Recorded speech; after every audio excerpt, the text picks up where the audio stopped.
Somos irmãos com a paz do Senhor.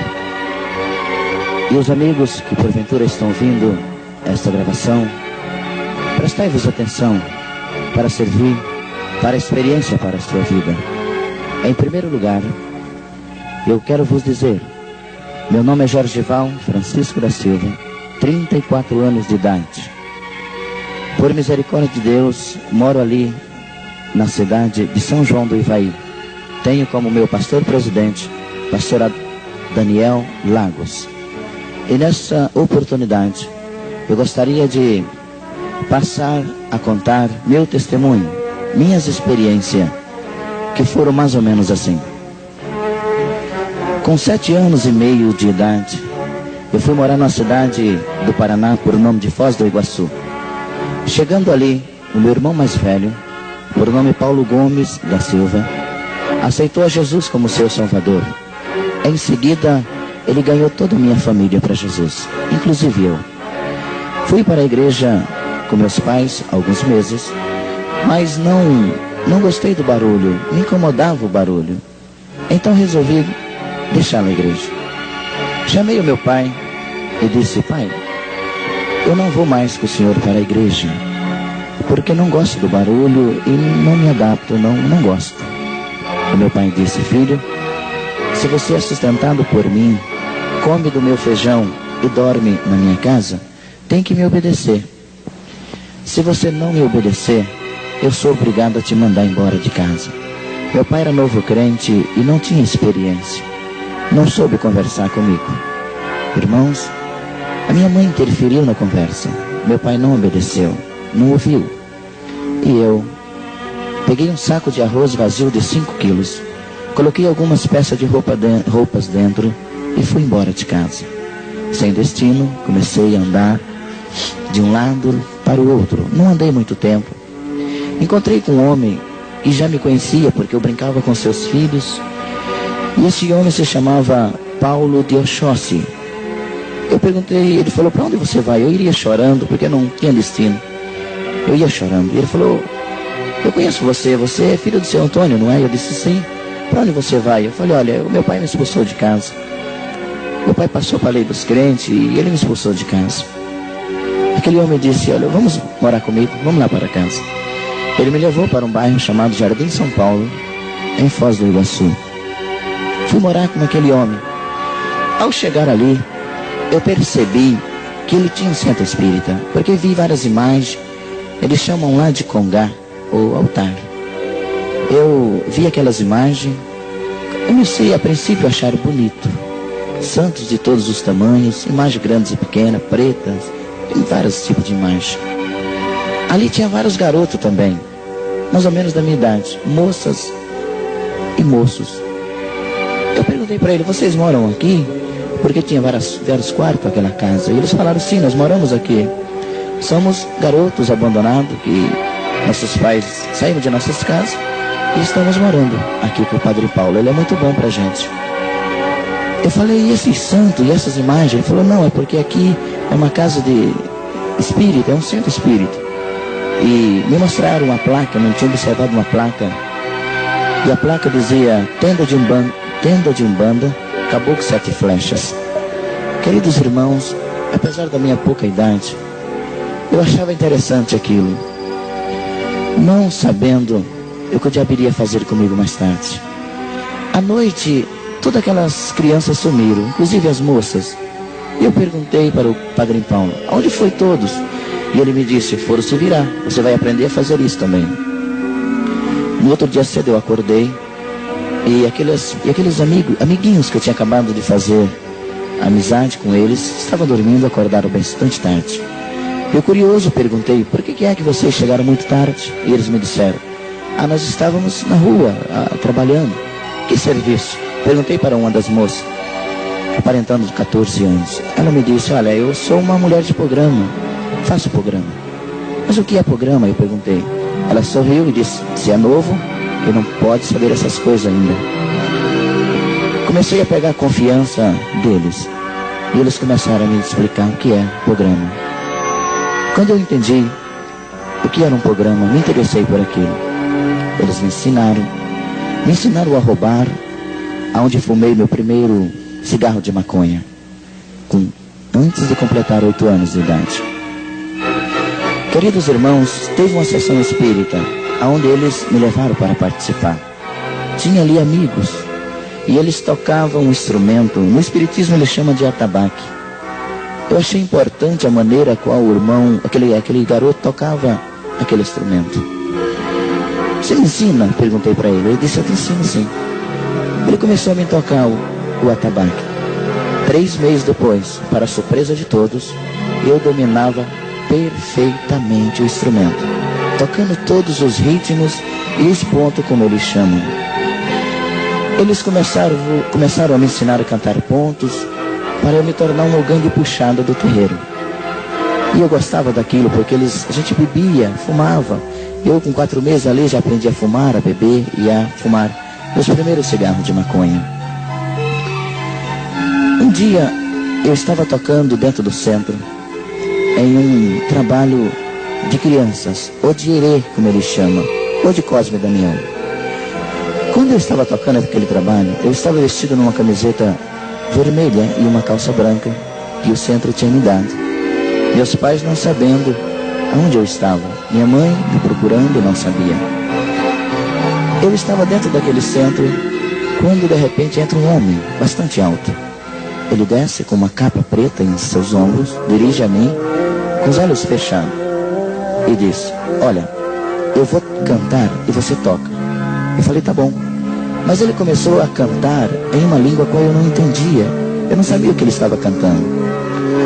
E de repente eu ouvi uma voz por cima do meu ombro, uma gargalhada de mulher.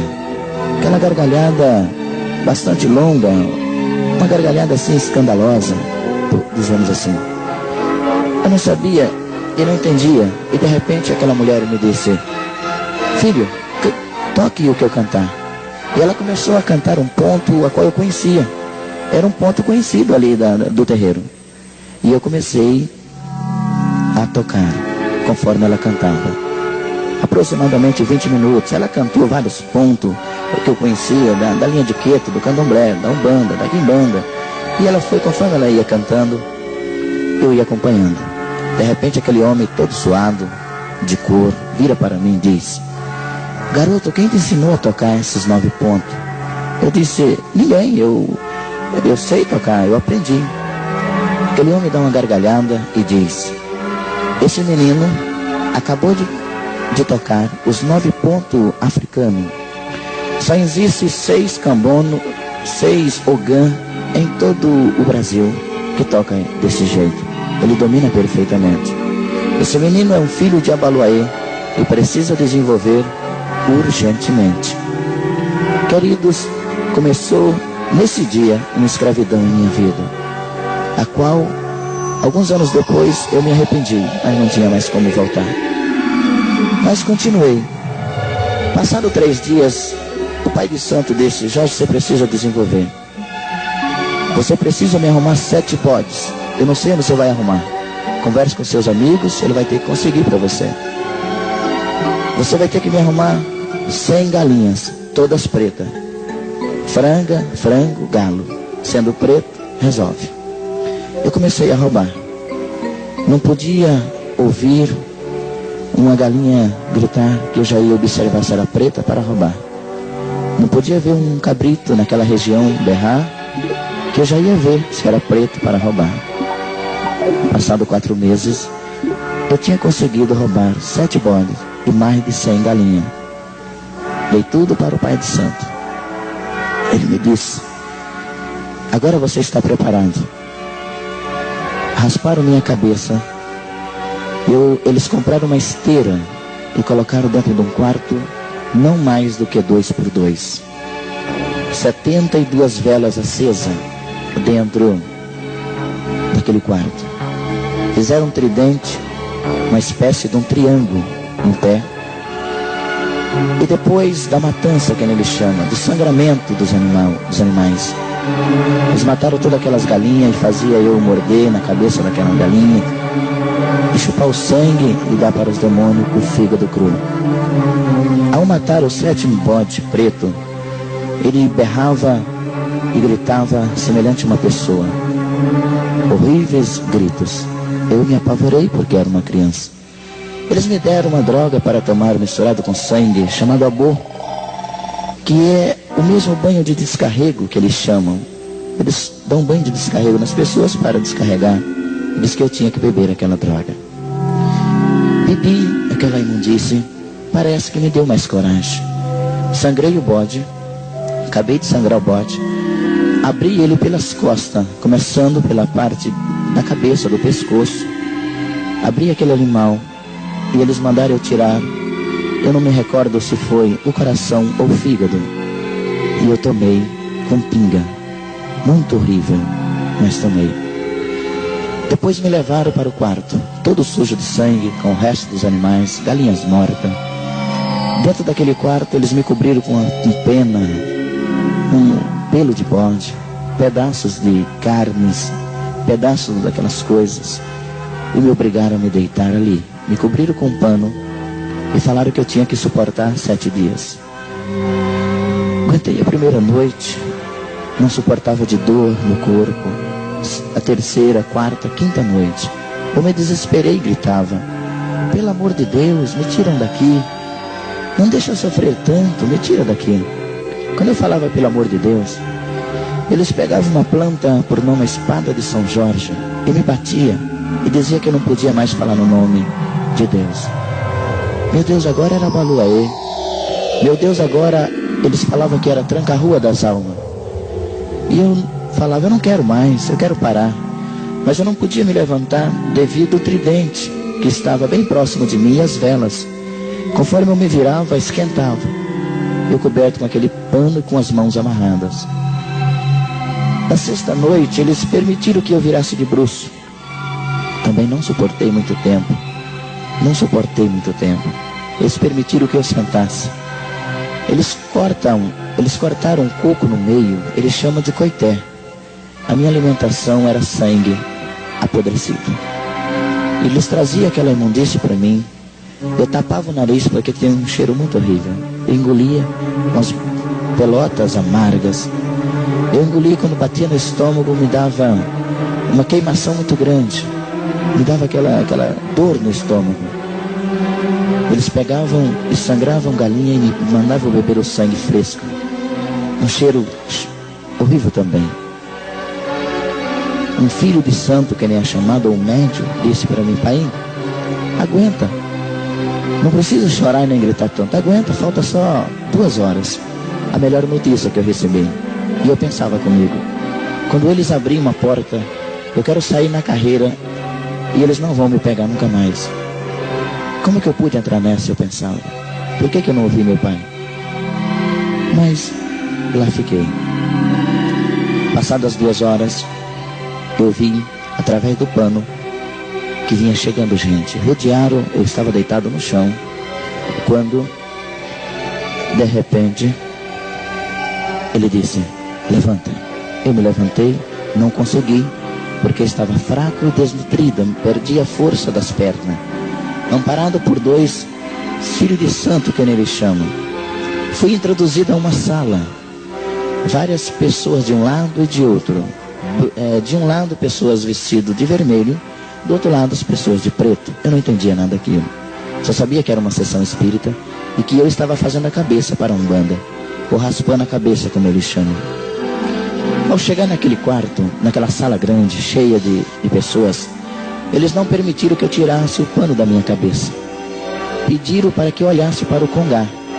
Eu olhei para o congá. A última imagem, a imagem de cima, uma grande, que destacava bem.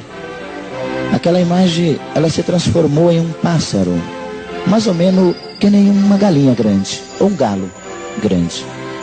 Mas a cabeça era de mulher, com o cabelo comprido. E quando ela se transformou, ela voou em minha direção e passou por cima do meu pescoço. E quando passou por cima do meu pescoço, eu levantei a cabeça e senti um peso em meus ombros. Mas um peso. Eu passei a mão em cima do meu ombro e não tinha nada. Eu só senti o peso. E eu escutei uma risada. A mesma risada que dias atrás tinha cantado para eu tocar os pontos. Eu reconheci. E aquela mulher me disse: eu sou Abaluaê, teu guia, linha de frente, teu Deus agora. Você vai comer o que eu te der. Você só vai para onde eu te levar. Vai me obedecer e fazer tudo o que eu quiser. Eu disse: tudo bem. Mas o meu pensamento era sair correndo. Ah, irmãos, de repente, ela deu uma outra gargalhada e disse: traga o presente. Entrou um médium do terreiro, ou um filho de santo, com uma caixa. E aí aquele demônio tomou a cabeça do pai de santo que estava próximo de mim. E ele deu aquela gargalhada e disse: tira o presente. Tiraram um livro semelhante a uma Bíblia, mas muito grande, bem, eu creio que umas 10 vezes maior do que a Bíblia. E aquele livro grande não tinha nada escrito na capa. Eles pegaram uma navalha e cortaram o pano que estava sobre a minha cabeça. Nisso a minha cabeça apareceu. E quando eu fiquei olhando as pessoas, bastante fraco, cansado, com vontade de comer alguma coisa, e eles me deram LSD com conhaque para tomar. Devido à minha fraqueza, me assei de desmaiar, me assei de ficar bêbado e cair. Eles me deram novamente a boa. Melhorei. E o demônio me perguntou: você está consciente? Eu disse: estou. Então diz o seu nome. Eu disse: meu nome é Jorge. E ele me disse: está vendo em tua frente esse livro? Eu disse: estou. Eu quero que você morda em sua mão esquerda, e com sangue que pingar neste prato, você escreva 3 vezes o teu nome nesse livro. E eu disse: meu nome completo? E ele disse: não, Jorge de Oxóssi, que vai ser o teu nome. Irmãos, eu mordi minha mão, mas doeu. Quando doeu, eu disse: eu não vou morder, está doendo a minha mão. E aquele demônio disse bravo: morda, senão te mata. Eu mordi 3 vezes em minha mão e tenho as cicatrizes para servir de testemunho, de prova. Quando o sangue começou a pingar, com a minha mão direita e o meu dedinho pequeno, ele fez eu escrever Jorge de Oxóssi naquele livro. Quando eu escrevi Jorge de Oxóssi, aquele livro era preto, mas as páginas eram brancas. Eu escrevi Jorge de Oxóssi, ficou bem legível. Ele levanta aquele livro, apresenta aquele livro para toda a assistência e diz: ele agora é meu, ele agora me pertence, ninguém tira ele da minha mão. Fechou o livro, deu uma gargalhada e novamente voou em direção ao Congá, e lá se transformou na imagem. De repente eu escuto um grito do meu lado. Era o pai de santo incorporado com outro demônio, por nome Tranca-Rua das Almas. Aquele demônio me disse: você de agora em diante faz o que nós queremos. Você é um filho de Abaluaê, não é permitido usar uma outra espécie de ajuda a não ser a minha, senão eu te mato na primeira encruzilhada que você passar. Eu disse: tá bom, mas o que eu queria mesmo era sair correndo dali, eu queria ir para algum lugar. Mas de repente ele me deu algo a qual me interessou. Ele me disse: olha para aquele pessoal ali, cerca de uns 5 metros, tinha um bom número de filhos de santo. E aquele demônio me disse: está vendo aquela loira? Eu disse: estou. Ele me disse: o nome dela é este. E me disse o nome daquela mulher. E ele me disse mais: só você sabe, porque eu estou falando uma língua africana, mas para mim estava falando a minha língua. Ele foi e virou para o médium do terreiro e disse: o que eu falei? O médium disse: eu não entendi. E ele virou para mim e falou: você entendeu, então grita a moça pelo nome. Eu gritei o nome daquela moça. Ela falou: pois não, e veio até perto de mim e disse: como é que você sabe meu nome? Eu disse: porque eu sei. E disse: tem mais. Aí o guia que estava incorporado no Pai de Santo me disse: ela é casada e tem 3 filhos. e não respeita o marido. E eu disse isso para ela, ela se assustou. Eu fiquei com poderes sobrenaturais de conhecer a vida das pessoas. Eu olhava de longe numa pessoa e eu sabia o nome, o que fazia, profissão, se tinha dinheiro, tudo o diabo me dizia. Aquele guia me dizia daquela pessoa. Depois, terminou aquela sessão, eles me levaram para um quarto, porque em seguida eu desmaiei de canseira. Eles me levaram para um quarto e eu fiquei 10 dias. Naqueles 10 dias eu comia somente bolacha doce e tomava chá, para me recuperar. Mas fiquei com poderes estranhos. Naquela época, eles me ensinaram 3 frases. Que quando alguém me fazia raiva, eu falava aquelas 3 frases. Uma moça loira aparecia na minha frente e dizia: pede logo que eu só tenho 7 minutos. O que você quer? Eu dizia: eu quero que um dia um rapaz passou em cima de mim. Um dos amigos ali, que estava comigo no centro, passou com uma bicicleta em cima do meu pé. E ele era bem mais forte do que eu e não pediu desculpa. E eu disse para aquela loira, aquela mulher: quebra o pé dele. E no outro dia ele caiu e quebrou o pé. Eu fiquei com poderes estranhos. Comecei a ter medo de mim mesmo. Eu fazia pedidos estranhos e era atendido. O meu pai de santo dizia: você é especial. Você vai precisar ir para a Bahia, para Salvador, para aprender mais coisas. Você vai ser um grande nome do espiritismo. Passando essa época, meu pai descobriu onde eu estava. Descobriu o que eu tinha feito.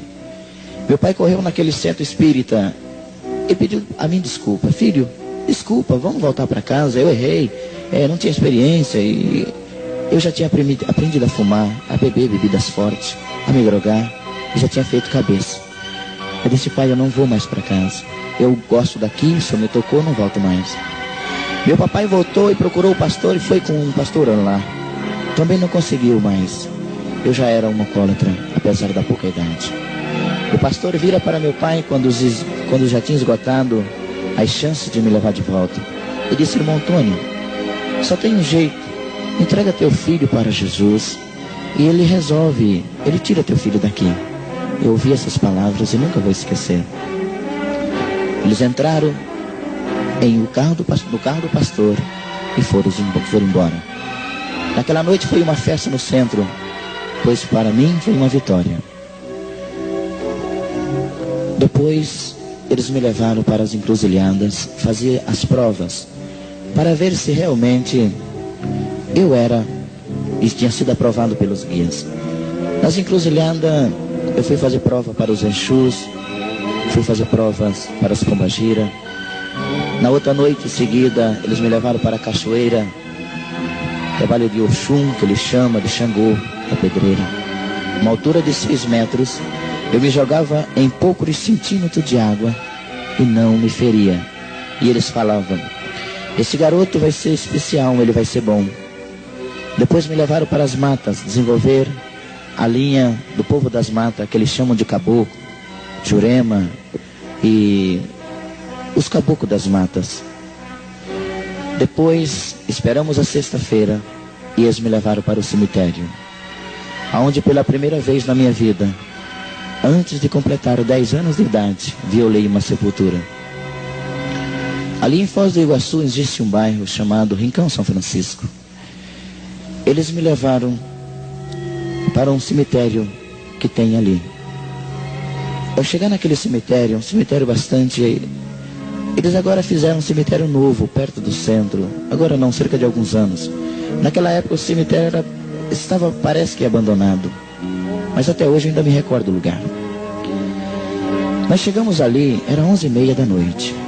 E o pai de santo do terreiro me disse: Jorge, você é um babalorixá de Umbanda. Você tem um guia muito forte. É o seguinte, você vai entrar dentro do cemitério. Foi enterrada uma pessoa faz 3 meses. Você vai cavar e vai tirar 3 pedaços e vai levar para o centro. E eu disse: vocês vão me esperar? E eles me disseram: não, quando nós chegar no centro é para você já estar lá. Eu falei: mas como eu vou? Eu vou a pé? Eles falaram: não se preocupe com isso. Eu falei: tá bom. Entrei dentro do cemitério, saltando o muro. Ao cair dentro do cemitério, eu caí quase em cima de uma mulher. Alta, negra, eu não vi o seu rosto. Simplesmente ela estava com uma capa e os cabelos longos. Ela me disse: aonde eu pisar, você pisa. Eu reconheci a voz. Era a mulher do centro. Era a Hilarie. Era a Baluaê, perdão. A Baluaê era o meu guia de cabeça. Ela disse: eu vou sair com minha perna esquerda. Eu disse: tá bem. Quando ela tirou o pé, eu pisei. E assim acompanhei. Ela fazia curva no meio das cruzes, no meio dos catatumbi, e eu junto. Algumas ela passava por cima e eu atrás. Não me deu nenhum medo. Mas chegamos num lugar. Ela colocou em minha mão um tridente, uma espécie de uma unha de gato, muito usado por aqueles homens que pegam fardo de algodão. Quando eu coloquei aquela coisa em minha mão, ela apertou. E quando ela apertou de estar firme, eu disse: está, na minha mão esquerda ela pôs. Era terra, não era cimento, mas a terra estava erguida, mais baixa, mais ou menos um palmo para baixo. Tinha uns postes ali, umas luzes, e eu estava bastante claro onde eu estava. Ela deu 7 passos na direção esquerda, de onde estava aquela cova, e me disse: cave, sem parar, você tem 7 minutos. Irmãos, eu cavei cerca de 2, 3 minutos, não sei dizer para os irmãos a quantidade de tempo, mas foi muito rápido. A terra era molinha, era fofa. De repente, eu encontrei como se fosse uma tábua, um papelão, uma coisa dura, era flexível. Aquela mulher me disse 3 frases. E eu repeti as 3 frases que ela me disse, e ela disse: bate com sua mão. Quando eu bati com a minha mão esquerda, minha mão entrou naquela madeira com muita facilidade. Estava podre. Mas quando a minha mão entrou, ela me disse: coloque a sua mão e o que você encontrar, tire. Um fedor tremendo. Eu topei no nariz, mas o meu rosto chegou a esquentar. Parece que estava quente aquele lugar ali. E eu encontrei uma água, uma lama. Fedia demais.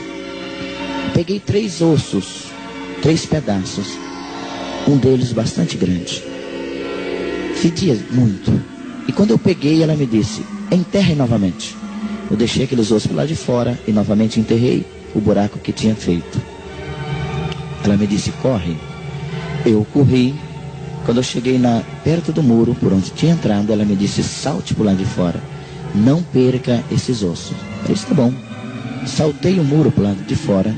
E ao saltar, eu não sei explicar para os irmãos. Só sei dizer que foi fração de segundo. Quando eu pulei, que eu me equilibrei, eu estava entrando na porta do centro espírita. Um transporte muito rápido. Quando eu cheguei na porta do centro espírita, eu vi os faróis dos carros, das pessoas que tinham ido me levar. O diabo fez esse transporte comigo com muita rapidez. Eles foram chegando e foram se encurvando e dizendo: realmente esse menino é um babalorixá. Temos que consagrar a babalorixá. Me tornei um pai de santo. Me tornei um espírita bastante respeitado. Ao chegar no centro, teve ali uma festa, teve ali um barulho tremendo. Filho de santo caía, outros gritavam, outros cantavam pontos. Foram trazidos várias garrafas de champanhe, de bebida.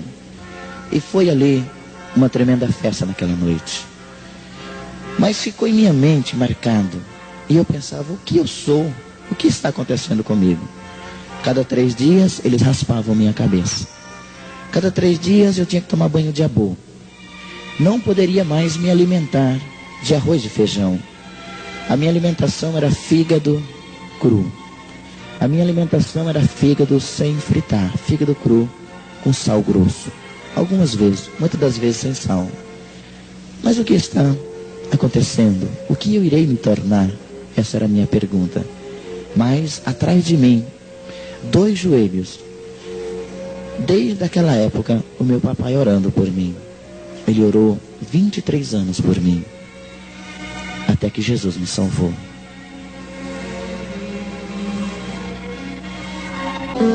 Dois joelhos atrás de mim orando. meu papai. Meu papai já tinha orado por mim e continuava orando. E um dia ele perguntou ao Senhor: tu vai salvar o meu filho? Fez um jejum com consagração de uma semana e Jesus lhe disse. Em uma vigília, meu papai orando, quando de repente o Senhor usou uma irmã e disse: filho, espera só um pouquinho. Eu salvarei o teu filho da onde ele está, porque vivo para todo sempre. 23 anos depois, meu papai orando numa vigília lá em São Paulo, Jesus lhe disse novamente: filho, conta tu nos dedos, dentro de 7 dias eu salvarei o teu filho. E meu papai continuou orando, até que no dia 14 de junho de 1990, 8 horas e 35 minutos da noite, eu levantei as minhas 2 mãos, aceitando Jesus dos crentes como meu amigo. Mas voltando,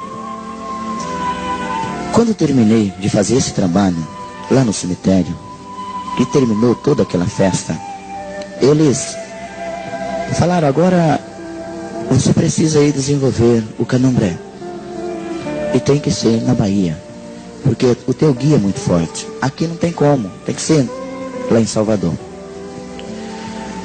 Eu disse: mas como? E eles me disseram: nós vamos resolver. Entraram em contato com uma associação espírita e eles custearam tudo. Fizeram alguns testes comigo e viram que o guia que eu trabalhava era muito forte, segundo eles. Então, tem que levar para lá. Me enviaram para Salvador, ali num bairro chamado Quarto Centenário. Me apresentaram ao chefe do Congá e ele me colocou num alojamento. A minha grande curiosidade: conhecer Mãe Menininha do Canto-A. Até que, à noite, depois de ter tomado banho de abô, após ter sido apresentado para todas as autoridades ali do terreiro, da diretoria do Centro Espírita, lá de Salvador, num bairro chamado Quarto Centenário, fui introduzido ao Congá, ou ao roncol de Mãe Menininha. Ela me deu alguns conselhos e me disse: filho, você vai ter que ficar aqui muito tempo. E eu perguntei quanto. Ela falou: não sei, teu orixá é que comanda. Naquela época, Hilarie era uma das cabeças mais fortes que tinha ali. Hilarie, para quem não sabe, é aquela que a Xuxa canta Hilarie, Hilarie, é fazendo uma homenagem a ela. E em outras músicas ela também homenageia, mas o que ela fala mais direto é Hilarie, Hilarie. E ali eles começaram a fazer trabalhos e mais trabalhos. O primeiro deles, eles abriram, me deitaram em uma maca, uma espécie de uma maca, após 6 meses que eu estava ali. Ao deitar naquela maca, eles me amarraram de barriga para baixo. Começaram a cantar em minha volta os pontos de Exus. E quando eles estavam cantando aqueles pontos, Hilarie, incorporada por um guia chamado Pombagira Rainha, ou Exu Pombagira Rainha, ela quebrou uma garrafa de uísque por nome Black White. E ao quebrar aquela garrafa, as pontas ficou. Ela somente com gargalo dirige as minhas costas. E outro filho de santo do terreiro da época, por nome Zé do Búzio, jogou uísque nas minhas costas. E ela cortou minhas costas, fazendo um corte de 6 centímetros aproximado. Eu gritei, mas em seguida o guia tomou a minha cabeça para eu não sentir dor. Implantaram uma bola 3 centímetros abaixo da minha última costela. Colocaram aquela bola em minhas costas e falaram: traga uma agulha. E trouxeram uma agulha semelhante a uma agulha de costurar saco. E costuraram, dando 4 pontos. Depois jogaram o uísque em cima, sem nenhuma anestesia. cortaram meu braço esquerdo, um corte de 8 centímetros aproximado, e implantaram, eles chamam de Ogum, no catolicismo eles chamam de São Jorge, com o mesmo processo, costurando com uma agulha de costurar saco. Depois o guia saiu e eu voltei a normal, ardendo muito, me deu febre, inchou, depois deu rejeição, foi medicado, com muito cuidado, com muito pouco medicamento, e até que sarou. Mas eu fiquei com aquele santinho que eles chamam no meu braço esquerdo, e fiquei com aquela bola em minhas costas.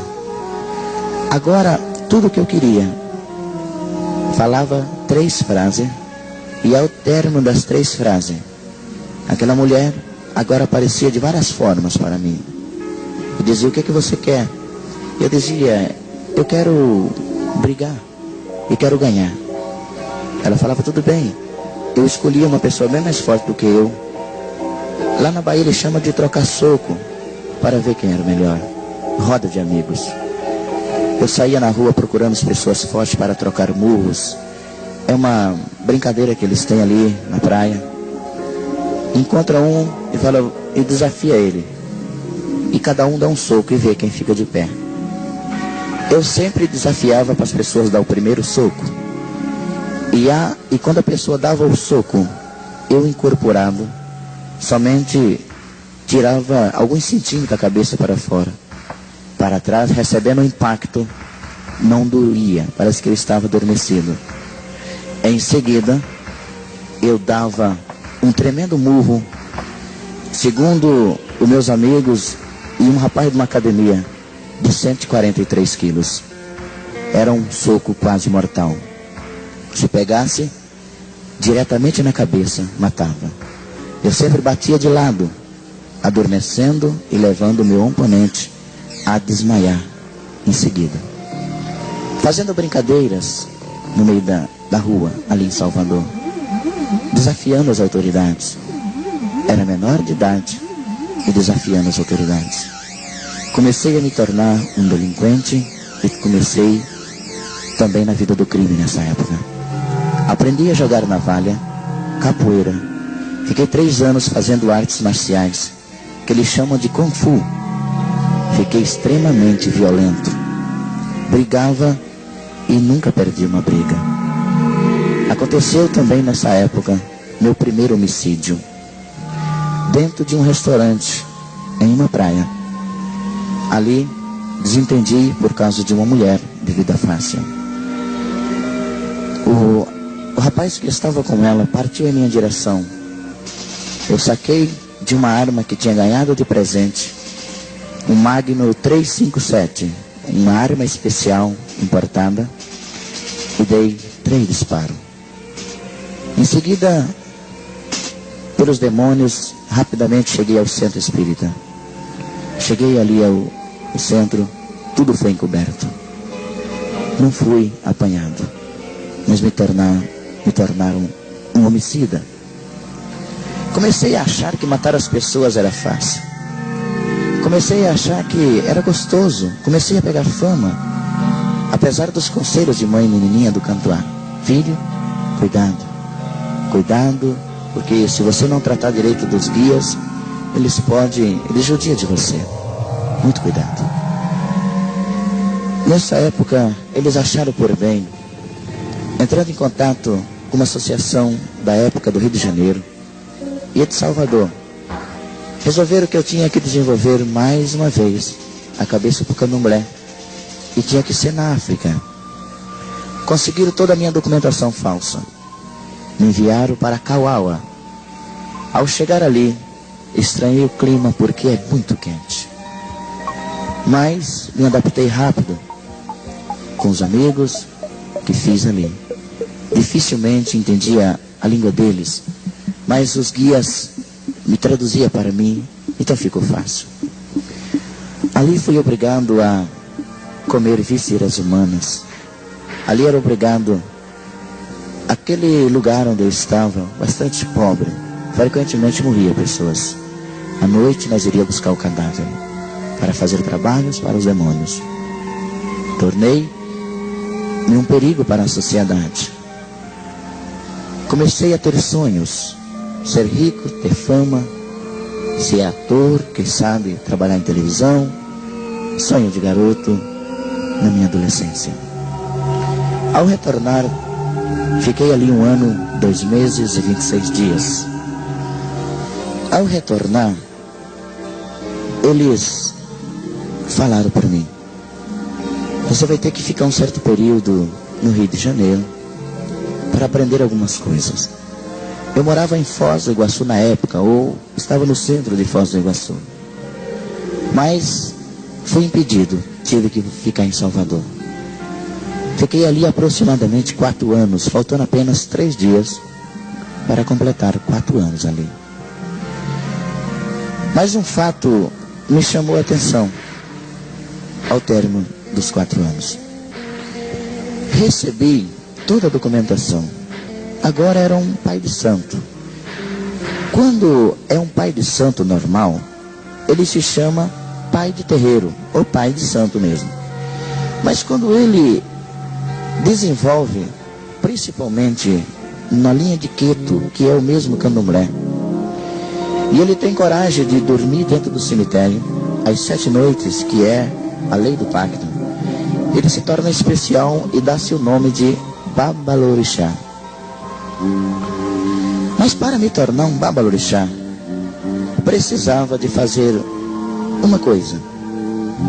Uma menininha me chamou em seu roncol e disse: você vai ter que fazer isso. E passou a me dizer o que eu tinha que fazer. Na época, apesar de já ser homicida, ter problemas com as autoridades, me deu um pouco de medo. Porque eu teria que dormir 7 noites dentro do cemitério, dentro de um túmulo, com um cadeado e tudo. Eu não podia sair dali. Eles traziam, durante o dia eu ficava lá, e durante a noite eles me traziam sangue para beber. Na 7ª noite, eu teria que sair, o meu guia teria que quebrar o cadeado, e eu sair. A mulher que tivesse morrido durante aqueles 7 dias, eu tinha que desenterrá-la e, em outras palavras, eu tinha que manter relação com aquela mulher para me tornar um Babalorixá. Irmãos, uma das coisas mais tremendas da vida de um homem. Passei por tudo isso, mas o Jesus que você serve me tirou de lá. O Jesus dos crentes. Eu costumo chamar Jesus dos crentes, porque foi assim que ele foi me apresentado. Ele me resgatou de lá. A 7ª noite, eu vi quando chegou uma janela, eu via uma janelinha. Tinha uma janelinha, eu dentro daquele túmulo, uma janelinha. Chegou uma loira, uma mulher, eu disse: sai. Eu empurrei aquela porta com muita facilidade, a porta abriu. Ela me disse: na quadra 11. E eu saí olhando as quadras e achei quadra 11. Ela me disse: tem uma plaquinha por nome 119.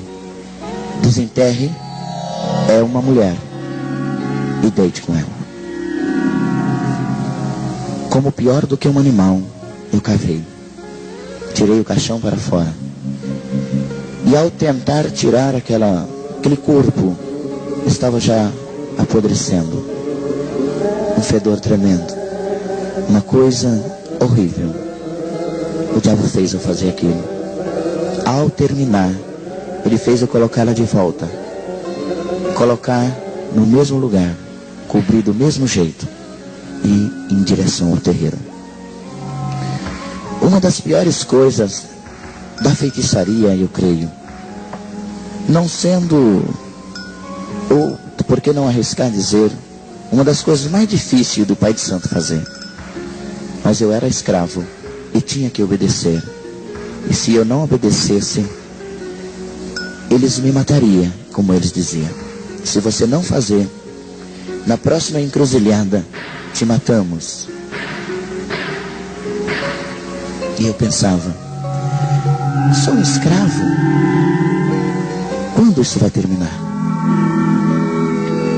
Mas achava engraçado aquilo. O que queria eles me davam? Ganhei meu primeiro carro na época da associação espírita. Agora empolgado, com um veículo quase novo, dirigindo. Era gostoso dar dribles na polícia, nos guardas rodoviários. Era divertido aquilo. Pela primeira vez na minha vida, ainda em Salvador, fui detido e preso. Ao chegar, eles me conduziram até uma cela para aguardar a ser ouvido pelo delegado. O delegado chegou e me disse, você é diferente. Quem é você? Naquela época eu disse para ele, eu sou a besta fera.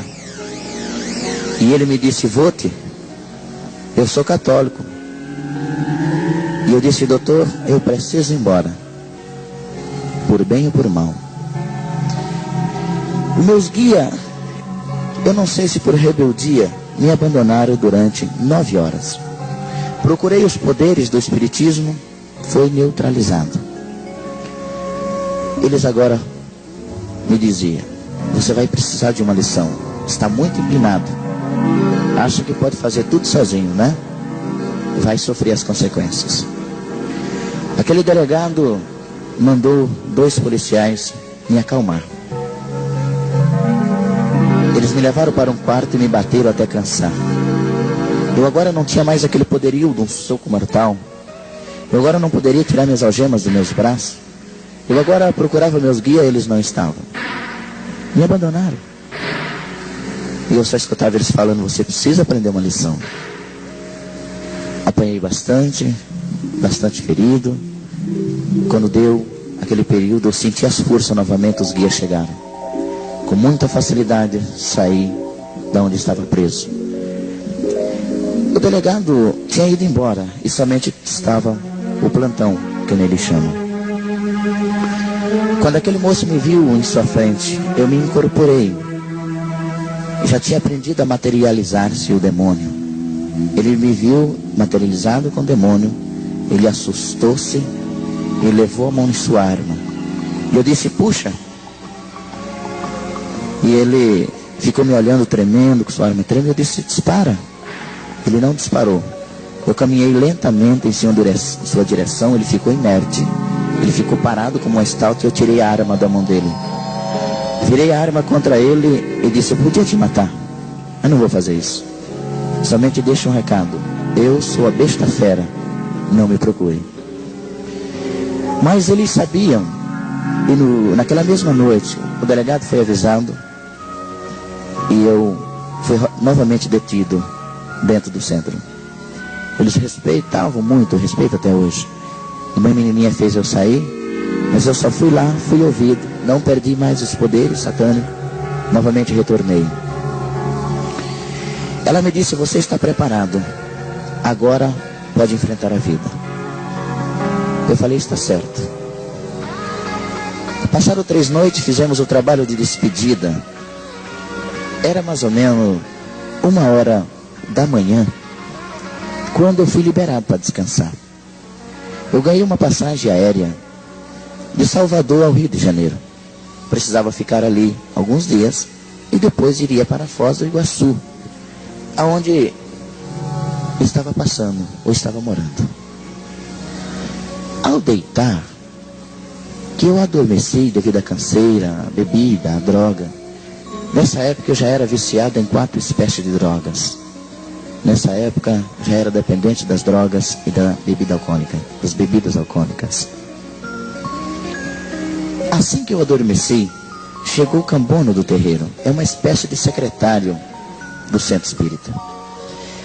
Ele me disse, pai, a mãe menininha quer falar com o senhor.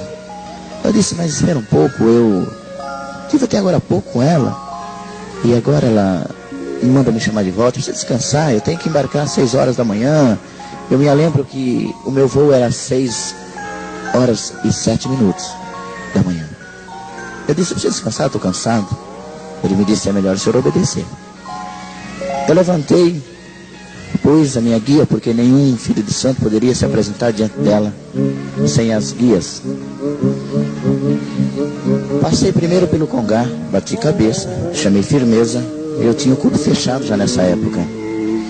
Nessa época também eu já tinha o corpo tatuado. Eles tinham tatuado o meu corpo. Larie tinha tatuado em minha testa uma estrela de Oxóssi. E os 5 pontas, os 5 Solomão, ou bode de Sabué, como é chamado. É uma estrela que, virando ela de cabeça para baixo, dá a cabeça de um bode. Eu tinha aquela imundície desenhada em minha testa. Em minhas costas, uma imagem, eles chamam de Nossa Senhora Aparecida, de cabeça para baixo, porque reverenciavam. Em meu peito eu tinha cometas, chamado duendes, ou demônio, ou guia de sorte, demônios, eles chamam de sorte. Em minha perna esquerda eu tinha uma serpente, por nome serpente mágica. Em meu pé esquerdo, cada um dos meus dedos, desenhos de caveiras, e enxucaveiras e outros. Em minha perna direita eram os desenhos de guias da direita. Eles chamam de baianos boiadeiros, dentro do Espiritismo.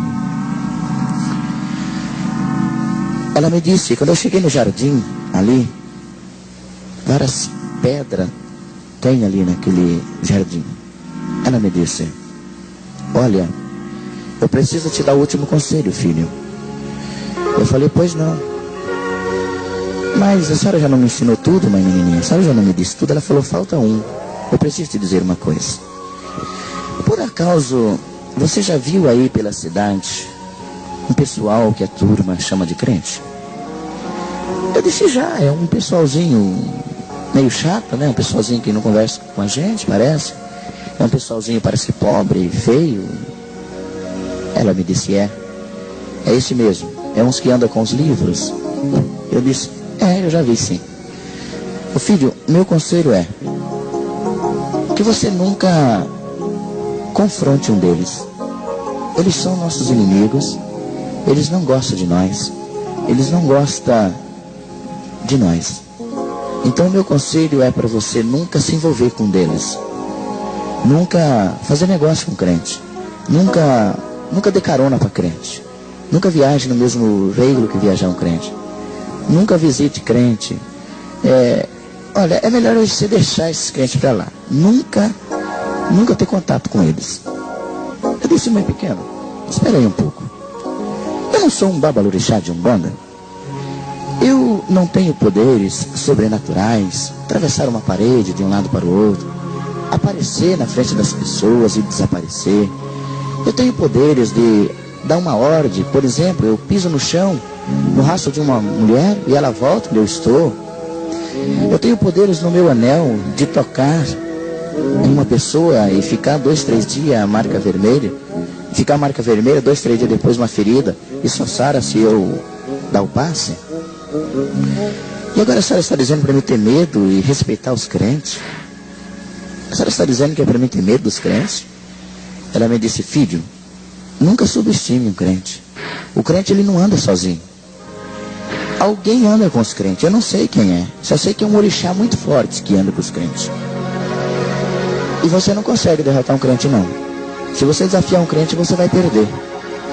Porque anda alguém com os crentes que é muito forte. Eu me interessei e perguntei, mas quem é esse alguém que anda com os crentes? Quem é esse alguém que anda com ele? Ela me disse, eu não sei te dizer. Eles sabem de uma frase.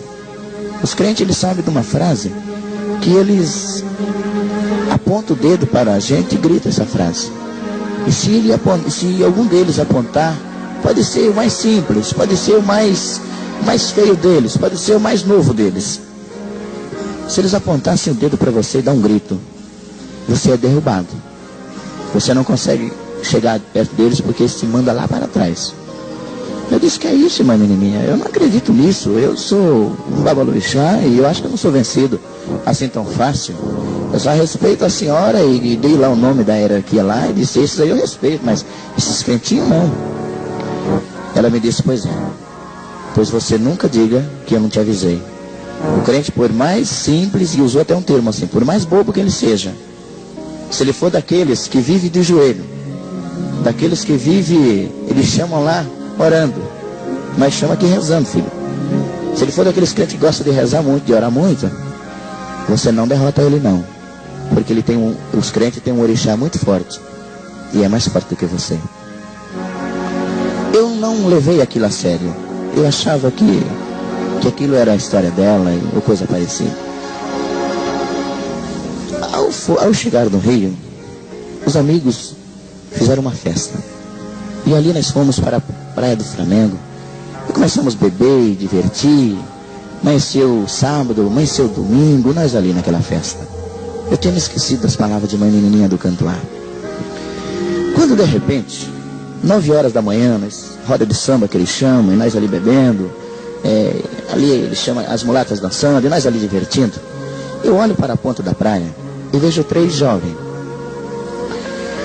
E eu perguntei para o filho de santo, o meu cambono que andava comigo, o que é aquele negócio? Aqueles rapazes de gravata aqui na praia, o que está acontecendo? E ele me disse, pai, aqueles ali são crentes. Eu disse, o quê? Aqueles ali são crentes. Eu disse, rapaz, a mãe menininha me disse que alguém cuida dos crentes. Eu vou dar um coro nesses crentes aí, quero ver se alguém defende eles. E eles me aconselharam, pai, nós estamos aqui fumando, estamos aqui cheirando e bebendo. E eles falaram na linguagem deles, vai sujar, vai chamar a atenção da polícia. E não faz isso não. Eu falei, não. Eu quero descobrir se alguém cuida dos crentes mesmo. Quando eles se aproximaram de mim, eu comecei a desafiá-lo.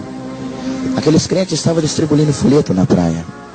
E eles diziam, Deus tem um plano na vida de cada um de vocês. E dava um folheto. E eu disse, você vai ver o plano, seus crentes. E comecei a desafiar. Dizendo, crente, está giando aqui na praia por uma causa, para você estar de paletó e gravata, tem que estar giando aqui. Eles pararam. A boca daqueles crentes começaram a mexer. Eu não sabia o que eles estavam fazendo. Hoje eu sei que eles estavam orando.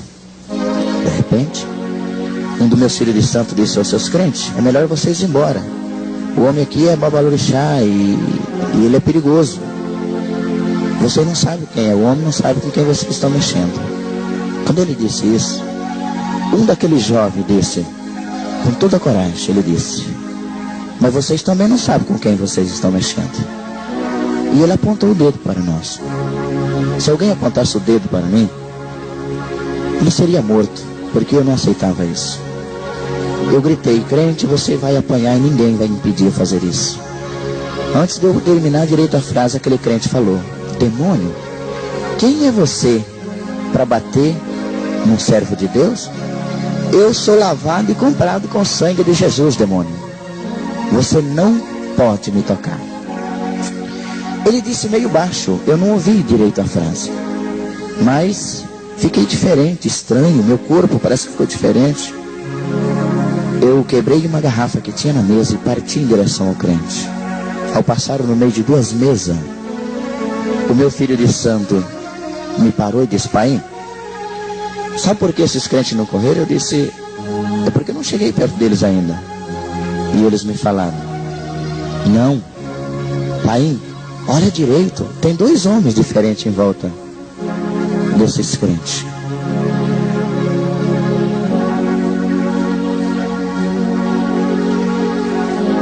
Eu disse, não tem não, e marchei em direção aos crentes. Mas quando eu olhei direito, tinha 2 homens diferentes em volta dos crentes.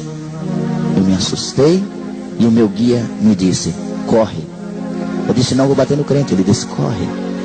Eu saí em toda a carreira na praia, correndo em direção ao hotel.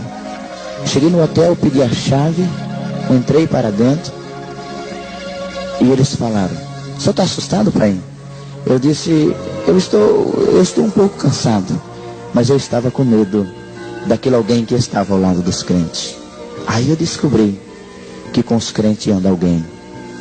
Eu descobri que os crentes são especiais. Eu descobri que com os crentes não se brinca. Existe uma espécie de crente que eu brincava, os chamados desviados. Os chamados crentes que vão na igreja, mas não têm certeza da salvação.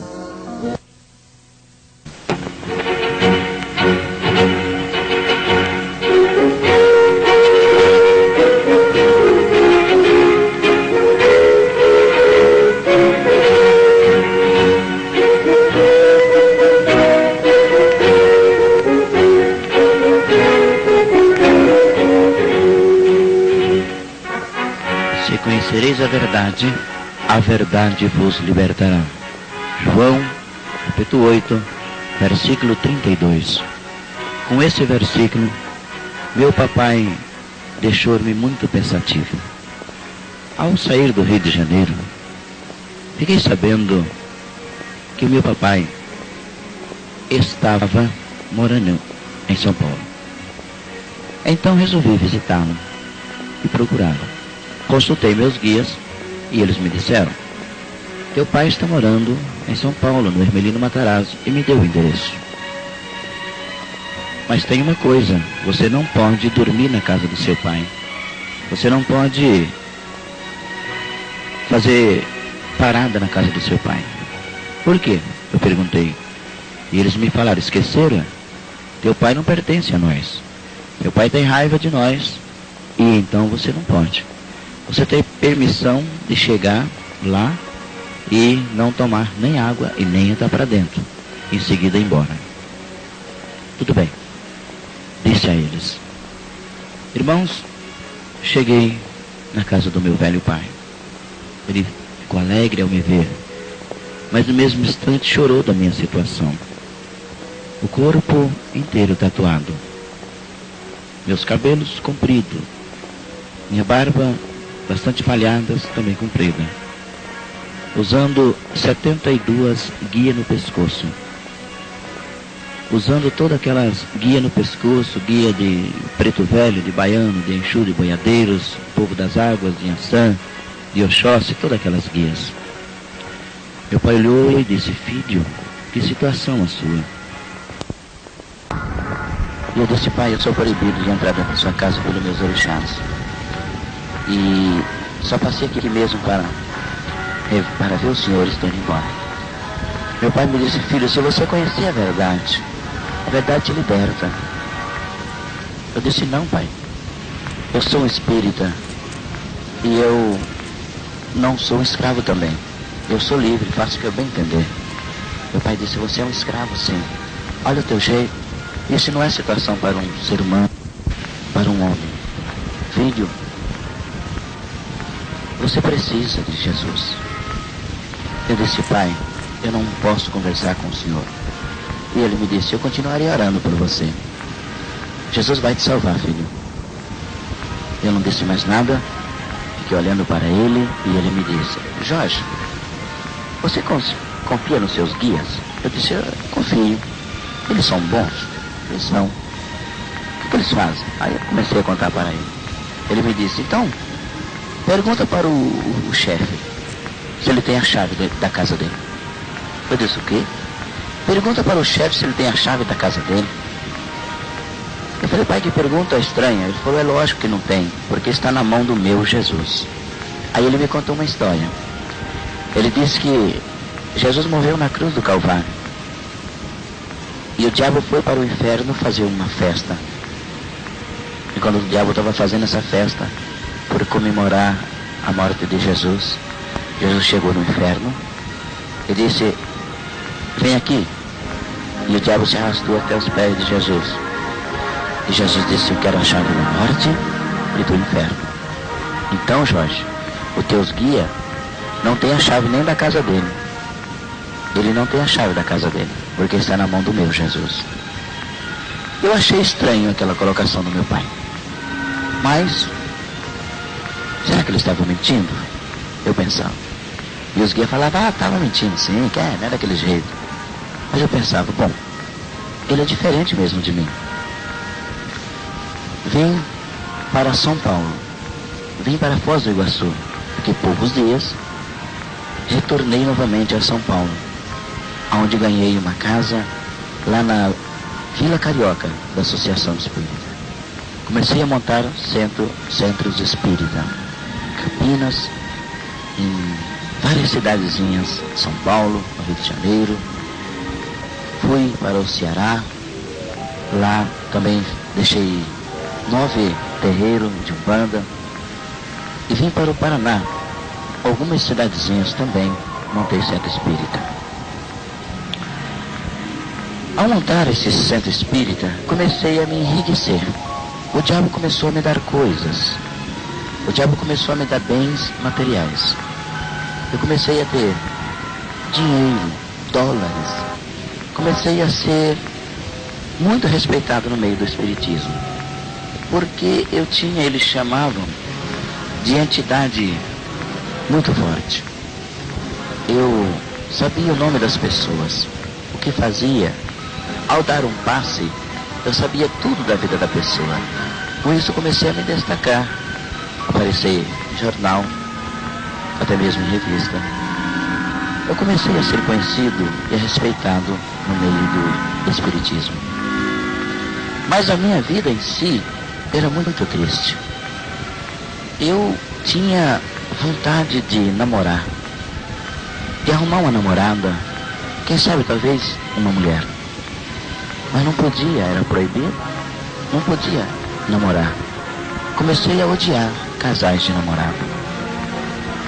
Me especializei, materializei o demônio, o guia, para destruir casal. Fiz parceria com Zé do Búzio e disse: Zé do Búzio, vamos destruir casamento, já que nós dois não podemos casar, vamos destruir tudo quanto nós puder. Ele, como é afeminado, me disse: vamos. Começamos a invocar um demônio que eles chamam de pomba-gira e começamos a destruir casal. Mas os primeiros 70 casais que eu destruí foi fácil. Eu vi um casal de namorados, ou de marido e mulher, se tivesse pegado na mão, eu invocava aquele guia e fazia alguma coisa para que eles brigassem naquela noite. Ou eu colocava uma mulher na vida daquele homem, ou um homem na vida da mulher. E assim ia destruindo. Mas eu me lembro que um dia, em São Paulo, eu não me lembro bem o bairro. Eu só sei que era em Santo André. Eu estava com uns amigos, quando de repente vinha um casal. E aquele casal vinha feliz. A mulher aparentando gestação, grávida.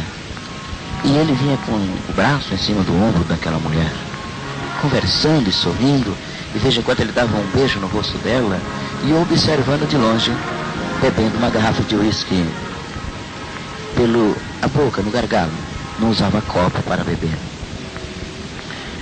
De repente, eles passaram perto de mim. Me deu um ódio mortal. Eu perguntei para o guia: eu quero o nome dele e dela, porque dentro de 3 sexta-feiras eu destruo esse casamento. O meu guia me disse: esses aí você não pode mexer. Com esses aí, você não vai poder fazer nada. Eu me revoltei e disse: que é isso? Semana mesmo eu fiz uma oferenda para vocês, eu te dou tudo o que vocês querem, e vocês vão me dizendo que eu não posso? Por quê? Aí o guia me disse: porque esses aí pertencem ao homem da coroa. Quem é o homem da coroa? Ele falou: o cara lá de cima. Esses aí pertencem a eles. Você não pode mexer. Aquele casal era lavado e comprado com o sangue de Jesus. Eu não poderia tocar. Comecei a destruir vidas. Vi uma mulher bonita, eu tocava em minha bola de prata, tocava no santo que eu tinha enterrado em meu braço esquerdo, perguntava pro guia como chama, o que faz, aonde mora, casado, solteiro, e ele me dava toda a ficha. E assim eu fui destruindo vidas. Pior do que um animal. Mas existe na face da terra uma espécie de mulher a qual eu não podia tocar. Existe uma espécie de moças a qual eu não podia fazer nada. Por quê? Eu perguntava ao guia. Ele falava: aquelas lá pertencem ao homem da coroa, você não pode fazer nada. Quem é esse homem da coroa? Eu perguntava. Eles nunca me respondiam. Mas no dia que aceitei a Jesus Cristo como meu Salvador, eu descobri que o homem da coroa é o Jesus dos crentes. É o Jesus que os crentes pregam e os crentes louvam Ele. É o Jesus dos crentes. Irmãos, nessa época, eu já tinha me envolvido bastante com as autoridades, cometendo já o meu segundo homicídio. Nessa época, já bastante mais perigoso, com mais experiência, tanto na área do espiritismo, como na área da malandragem. Montei 2 boates, uma em Campinas e a outra antes de chegar em Sumaré. Essas 2 boates começaram a me dar muito dinheiro na exploração de mulheres. Comecei a ter muito dinheiro, casas, carros, apartamentos, coberturas, casa na praia, casa em Santos, na praia, Maganguá, casa no Rio de Janeiro, casa em São Paulo, em Campinas, em Americana. Eu comecei em Piracicaba, em Água de São Pedro. Começou a me dar muito dinheiro. E eu mandava vir drogas importadas, drogas super pesadas, para poder ter paz. O tempo foi passando. Em 1986, eu me encontrei com uma moça. E por providência de Deus, eu me apaixonei. Eu já tinha visto essa menina algumas vezes. Algumas vezes no bairro eu já tinha visto ela. Eu resolvi um dia conversar com ela em um restaurante, um bar. Dançante ela estava. Ela era diferente. Deus já trabalhando em minha vida. Isso foi antes de 86. E ela me disse, e eu falei para ela, eu quero namorar com você. Eu quero. E naquela noite eu me lembro, eu até fiz juras para ela, disse, eu me caso com você. Eu não sei porquê, isso nunca tinha acontecido antes. Despedimos e eu fui embora. Cheguei na minha boate, deitei, me droguei, bebi bastante. Aquela menina na cabeça, aquela mulher na cabeça. Retornei na sexta-feira seguinte, ela estava lá de novo. Começamos assim, vamos dizer, namorar. Levei ela em sua casa e ela muito assustada. Ela dizia, você é macumbeiro, você é espírita, você se droga. Mas eu tinha muito dinheiro e comecei a dar presentes, uma coisa e outra. Ela falou, vamos casar? Eu disse, vamos. Nisso, procurei a minha mãe. A minha mãe já estava nessa época envolvida no espiritismo e tomando conta de uns centros, de uns 2 centros, a qual pertencia a mim. E disse isso à minha mãe. Minha mãe falou, os guias não vai deixar. E os guias? Eu falei, vamos ver. Reuni os filhos de santo na época e disse, eu quero me casar. Porque a linha das Pombagira, ela deixa o pai de santo, ele tem que se transformar em homossexual. Eu tinha medo dessa linha. Trabalhava muito pouco com as Pombagira. Tinha medo.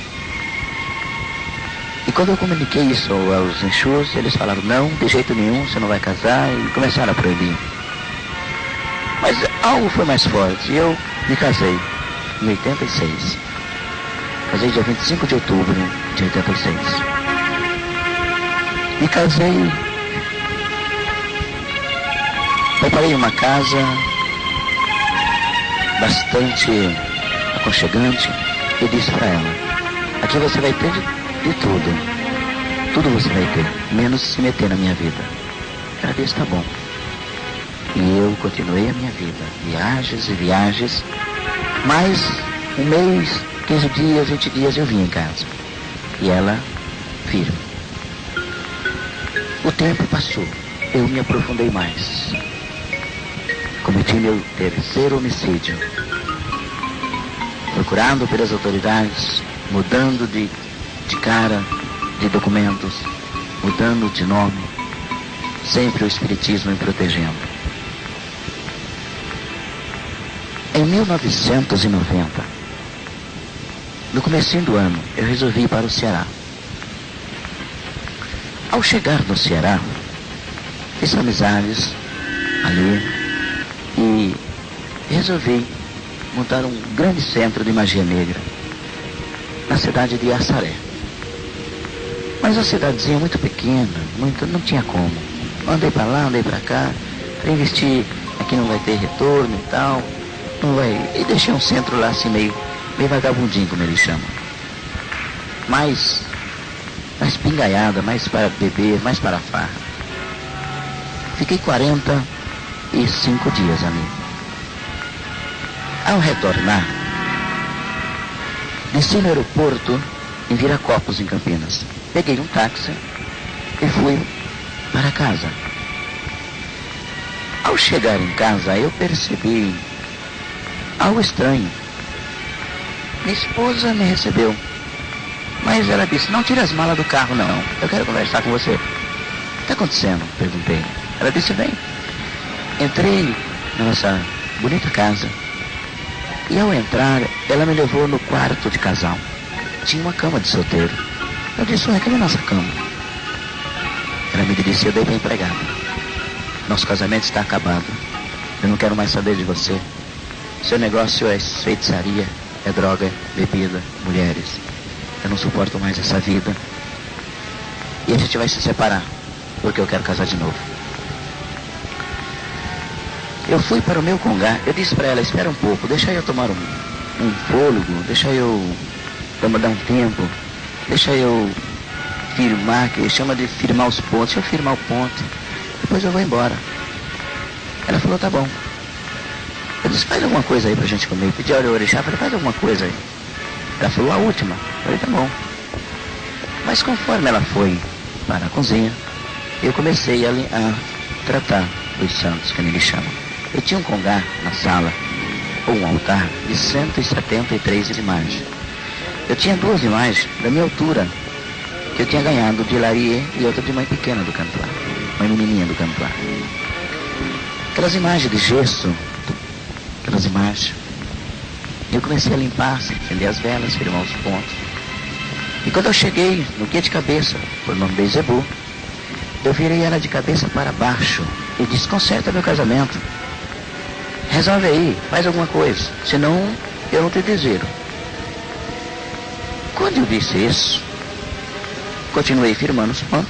De repente, o guia: tudo bem, vou ver o que eu posso fazer. Foi lá dentro e retornou. Aí a minha esposa saiu. Ela saiu dando risada. Eu disse assim: eu estava brincando com você, seu bobo.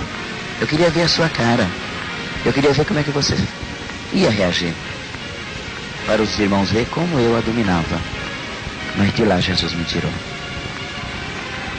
Nesta conversa, aí voltou tudo normal. Ela falou: olha, amanhã a gente vai, liga para a loja, compra a cama e tal, fica tranquilo. Falei: tá bom. Nisso, eu escutei quando a campainha toca. Já tinha guardado as malas, tinha guardado as bolsas, já tinha trocado de roupa. E a gente estava conversando na sala, brincando com videogame. Quando de repente toca a campainha. Quando a campainha toca, era uma filha do terreiro. E ela me disse: pai, feliz retorno. Eu disse: obrigado. Como é que foi de viagem? Eu falei: foi muito bem. Como é que foi lá? Eu comecei a... Ela estava por lá de fora e eu por lá de dentro na área de casa. Nisso, eu posso entrar? Eu falei: pode. Ela entra. Destravei o portão, ela entrou. Quando ela deu 3 passos após ter fechado o portão, o rosto dela transfigurou-se. Uma jovem aparentando 17 anos virou uma velha, bastante enrugado o rosto. E ela me disse: você sabe quem sou eu? Eu conheci na mesma hora aquele guia. Eu sabia quem era. Era um dos piores guias, dos mais terríveis que eu recebia no centro do terreiro. E ele me disse: eu vim te trazer um recado.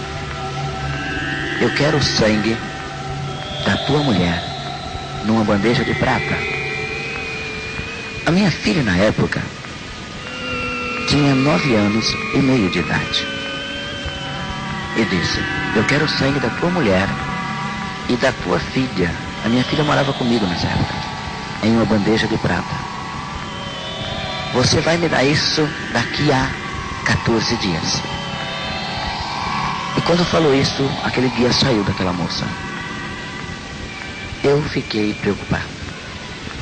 Eu sempre fui apaixonado pela minha filha. E eu pensava comigo: não, eu não posso fazer isso. Matar a minha filha, matar a minha mulher. Não, eu mato quem ele quiser, menos minha filha e minha mulher. Mas era escravo e tinha que obedecer.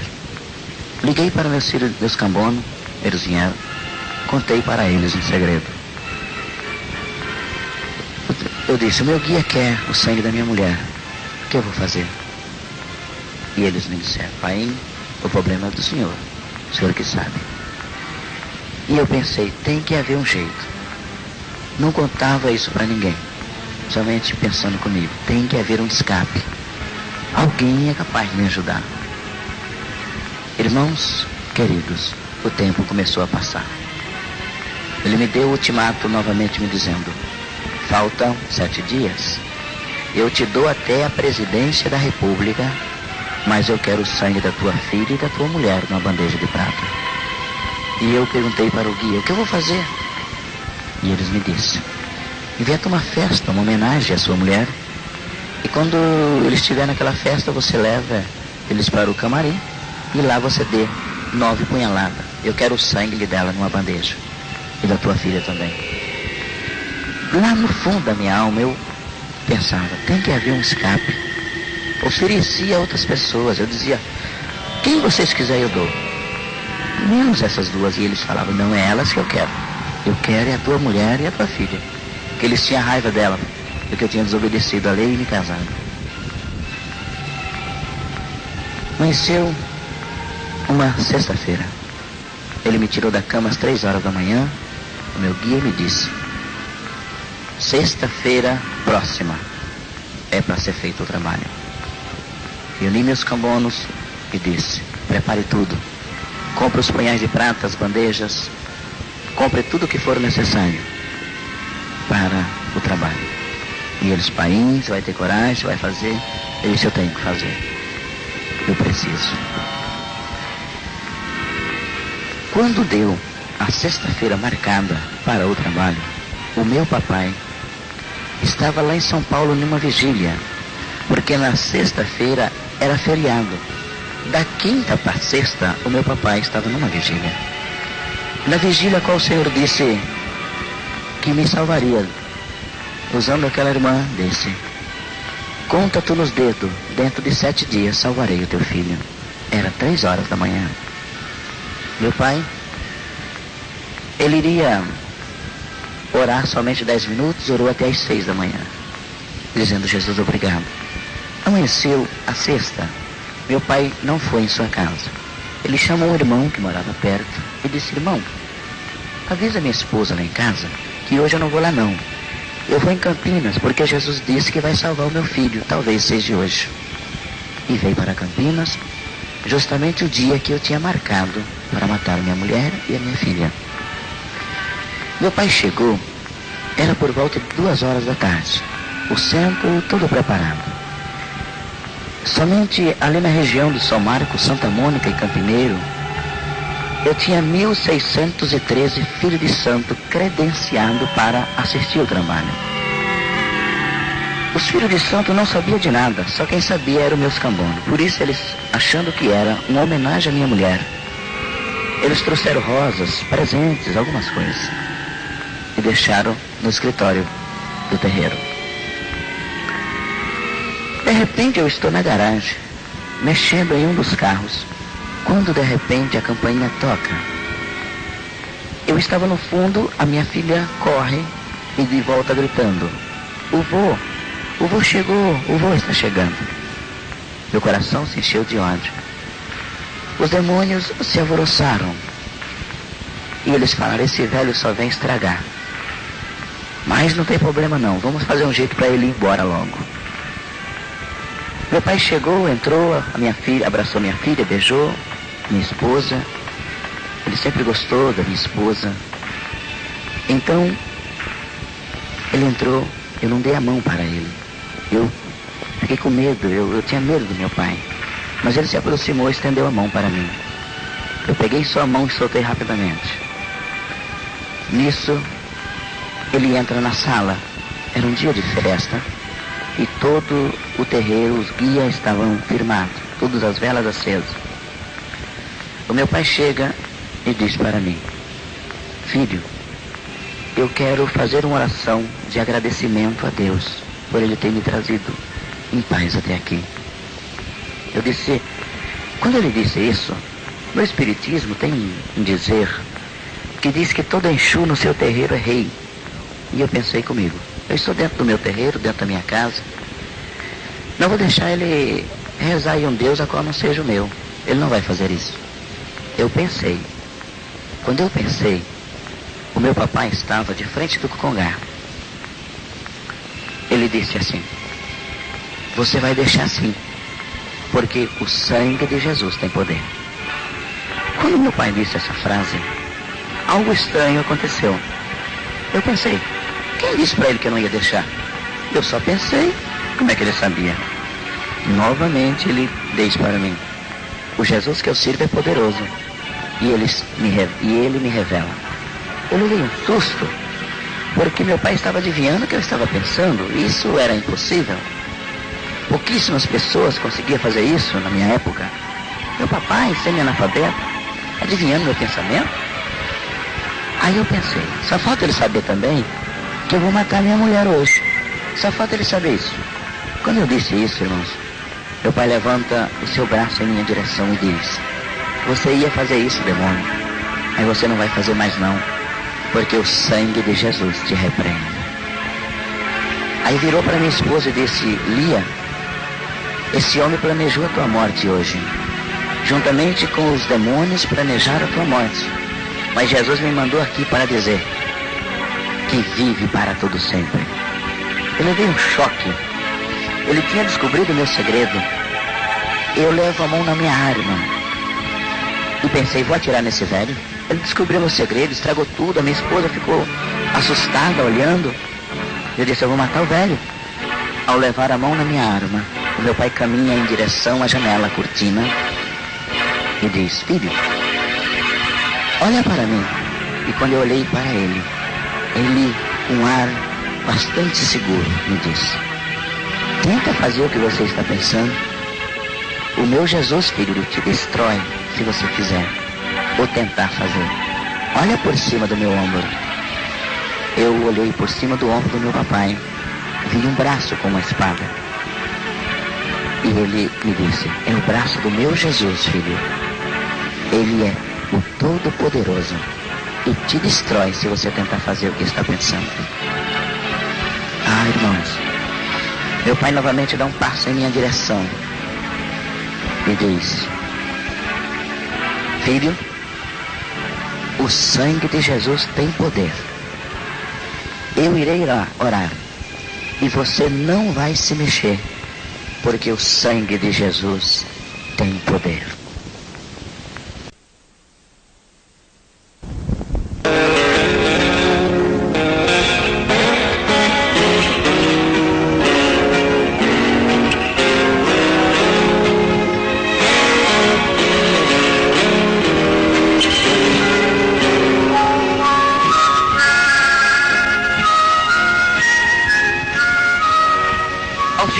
Paralisado na frente do meu papai, mil e uma coisas me passavam pela cabeça. Por que eu estou paralisado diante de uma frase de um velho? O que está acontecendo comigo? Na hora invoquei os meus guias para me soltarem, mas o meu pai me disse, você não irá se mexer enquanto eu não acabar de orar, porque o sangue de Jesus tem poder. Ah, irmãos, os guias não se aproximaram. Eu chamava, eles não me atendiam. O que está acontecendo? E meu pai começou a orar.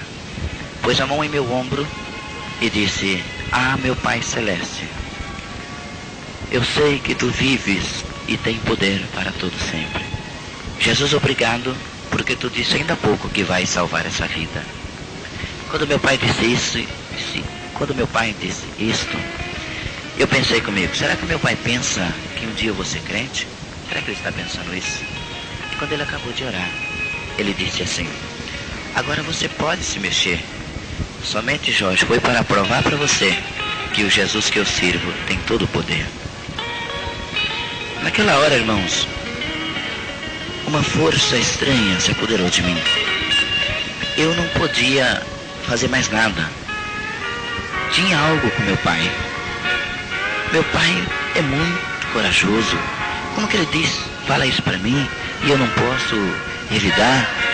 Meu filho de santo chegou na janela e disse: pai, o centro está todo preparado. E daqui a um pouquinho começa a festa. E eu disse para ele: olha, vai embora. Meu pai está aí até adivinhando meu pensamento. Eu não sei o que está acontecendo. Eu perdi o controle de tudo. Vai embora, depois nós conversamos. Ele foi embora, de repente ele volta de novo e eu disse: olha, cancela lá o trabalho lá, diz que eu não posso e faz alguma coisa. Meu pai virou para mim e disse: Jorge, eu vou ficar na sua casa sexta, sábado e domingo. Vou embora só na segunda. E eu queria tocar o meu pai, mas não podia fazer nada. Minha filha chamou o meu pai para o fundo de um quarto, onde eu trazia brinquedos e coisas para ela. E ela guardava ali. Ela disse: ô vô, vem aqui. E foi mostrar para o meu pai. E eu pensei: eu vou esperar uma chance de matar esse velho. Quando eles vinham subindo, eu me escondi atrás de uma coluna que dividia uma área da piscina e da entrada da casa. Eu levei a arma esperando aparecer na coluna. Mas para minha surpresa, antes de meu pai passar, passou um homem diferente. Um homem de branco, eu não via seu rosto. Mas quem é esse que está com meu pai? Eu me lembrei da mãe menininha. Ela me disse que alguém anda com os crentes. E eu pensei: essa pessoa está cuidando do meu pai, mas quem? Quem ele é? Meu pai entrou no banheiro da piscina e a minha filha entrou dentro de casa. E eu pensei: a hora que ele sair do banheiro, eu atiro nele. De repente, mexe a fechadura, eu levo a arma na porta. O homem sai primeiro.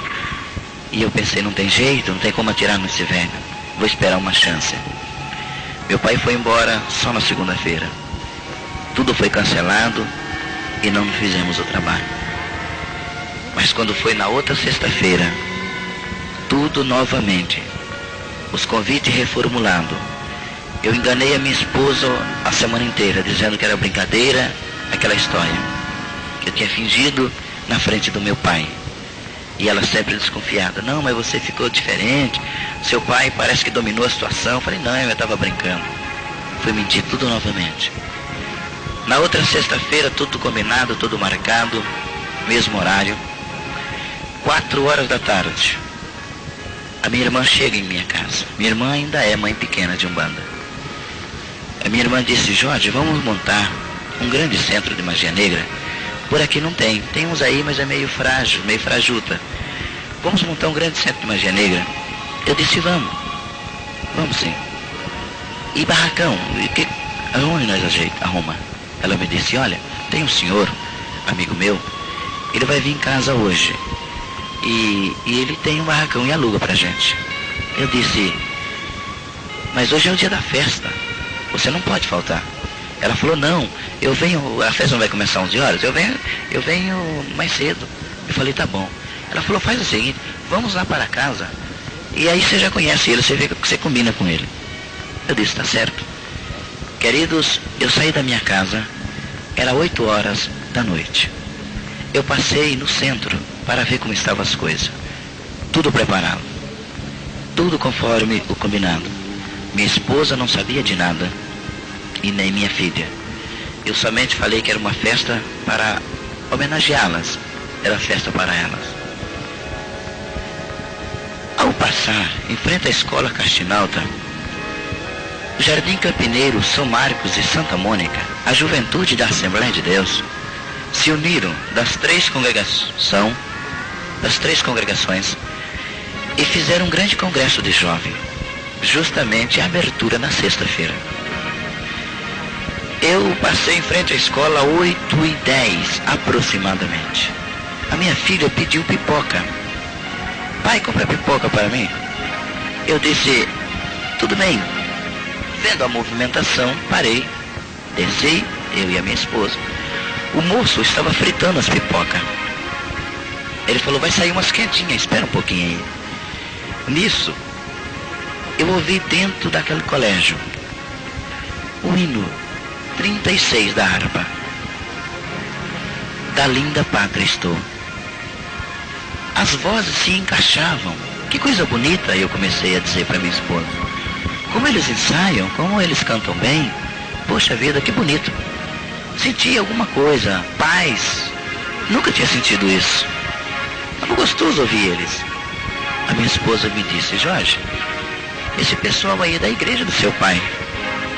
Esse pessoal aí são da religião do seu pai. Eu levei um susto, porque eu sabia que agora eles eram meu inimigo. Não, então são inimigo meu. Eu não gosto desse povo, vambora. E apressei o moço que estava fritando as pipocas. E ele rapidamente fritou ali, e nisso chegou o porteiro, que estava trabalhando ali. Aquele irmão conhecia o meu pai. E ele disse, tudo bem, Jorge? Eu disse, tudo bem. E o seu pai? Eu disse, meu pai está bem. Esteve aqui a semana passada, mas já foi embora. E ele começou a conversar comigo, e eu quero ir embora. De repente, ele me liberou e eu saí. Irmãos, eu andei cerca de 150 metros, não mais do que isso. Eu fui obrigado a parar, porque tinha uma nuvem na minha frente. Aquela nuvem, uma fumaça. Eu levei a minha mão naquela fumaça. E ao levar a minha mão, era uma fumaça ali. Eu disse para minha esposa, Lia, você está vendo alguma coisa aqui? Ela disse, não. Virei para minha filha e disse, Gi, você está vendo alguma coisa? Ela disse, não, eu não estou vendo nada. Eu disse, tem alguém aqui na minha frente. Eu estou vendo uma espécie de uma nuvem aqui. A minha esposa disse, Jorge, as drogas, você está tendo alucinações. Você não pode mais continuar. Para com isso. Eu ouvi uma voz, irmãos, que eu nunca tinha ouvido na minha vida. Uma voz baixa, educada, uma voz gostosa de ouvir. Aquela voz me disse, Jorge, hoje você caiu em minhas mãos. Eu sou o Todo-Poderoso. E hoje você caiu em minhas mãos. Eu pensava que era uma voz de um guia, uma voz assim de alguma entidade. Eu levei a mão na arma assustado porque tinha umas moitas assim. Eu achava que a voz poderia vir dali. Mas novamente aquela voz. Hoje você caiu em minhas mãos. E eu pergunto, quem és tu? E ele responde, eu sou Jesus dos crentes, o Todo-Poderoso, e hoje você caiu em minhas mãos. Quando ele disse isso, irmão, eu sabia que aquela voz era diferente. Eu nunca tinha escutado aquela voz. Me desesperei e corri para a avenida. Ali é a Avenida 2, em frente ao Emura, bem próximo ao Emura. Eu corri e ao correr quase fui apanhado pelo veículo, quase fui atropelado. E eu parei do outro lado da avenida com o guia. Apareceu na minha frente e disse, por que você está correndo? Eu perguntei, eu disse, eu não sei, eu vi uma voz, uma visão, eu não sei o que eu vi. Eu estou diferente. E ele me disse, você não viu nada, você está apenas bêbado. Olha para trás. Eu olhei, lá na porta da escola estava o irmão, o crente. Ele viu eu correndo, ele não entendeu direito, ele não entendeu. Então ele ergueu a sua mão e acenou para mim e sorriu. O diabo me disse, ele estava tirando sarro de você por causa do teu cabelo e da tua barba e das tuas guias. Ele está tirando sarro de você. Volta lá e dá uma boa surra naquele crente. Só assim, nunca mais ele vai desfazer de você. Você viu que ele nem te chamou para entrar? Porque você está sujo, bêbado. Você acha que ele vai te chamar para entrar desse jeito? Não, ele não ia mesmo. Eu pensei, sabe o que é verdade? Eu vou dar uma surra nesse crente. marchei em direção ao crente. O diabo me disse, para, ele está sozinho ali, só tem só uns pipoqueiros ali, ele vai apanhar, ninguém vai ver. Lá dentro tem mais de 1000 pessoas. Você espera essa reunião deles acabar, que daí vai ter muita gente. Você bate nele no meio da rua, vai ficar bonito, ele apanhando com uma Bíblia na mão, de gravata e paletó. Vai ficar engraçado, espera acabar. Falei, que hora que vai acabar? Falou, por volta de 9h30. 9h acaba. Eu corri até na casa da minha irmã, irmãos. Tomei 9 garrafas de champanhe com marafa, ou a mesma pinga. Voltei mais bêbado, mais drogado. Verifiquei o portão do fundo se estava trancado. E fiquei na porta da escola, esperando o culto acabar para bater no crente. De repente, a reunião dos irmãos acaba. Eu procurei um pedaço de pau, uma pedra, e pensei, não, eu não vou atirar nele aqui não, mas eu vou bater nele de tapa. Bastante eu vou bater. E o diabo disse, bate mesmo, fica bonito, eu vou te ajudar. Só que o diabo esqueceu de me avisar que os crentes são guardados pelo anjo do Senhor. O diabo esqueceu de me dizer esse detalhe, que o crente lavado e comprado com o sangue de Jesus, o diabo não pode tocar. O diabo não me disse isso. De repente, o culto acaba. Todos os irmãos saindo de dentro daquela igreja, daquela escola. Eu fiquei bem próximo da porta para não perder o crente de vista. Marquei o paletó dele, marquei o jeito dele para não perder ele de vista. De repente, cerca de 10 minutos ali, que o culto tinha acabado na porta, irmãos passando para um lado e para o outro e eu olhando fixo na porta. A minha esposa me disse, Jorge, o que é que você tanto olha aí para dentro? Eu disse, eu estou esperando aquele crente sair, porque eu vou dar um couro nele. Ele tirou sarro de mim e eu vou bater nele aqui. A minha esposa me disse, Jorge, você está louco? O crente passou aqui, o crente bateu no teu ombro e está indo lá na frente e você está esperando ele aqui? Eu levantei o meu olhar no meio da multidão e realmente o crente ia indo lá na frente. E eu pensei, como ele passou aqui? Que jeito? Ele passou guardado debaixo do sangue de Jesus Cristo. Eu com mais ira fiquei. Comecei a gritar, me dá licença, me dá licença. Empurrava um, empurrava outro.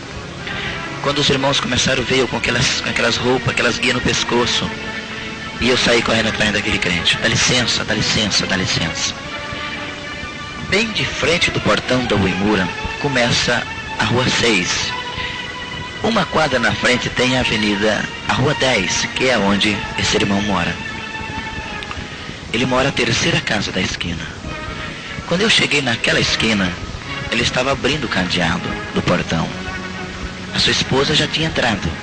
E ele estava abrindo, ele estava trancando. Eu gritei, crente, eu preciso falar contigo.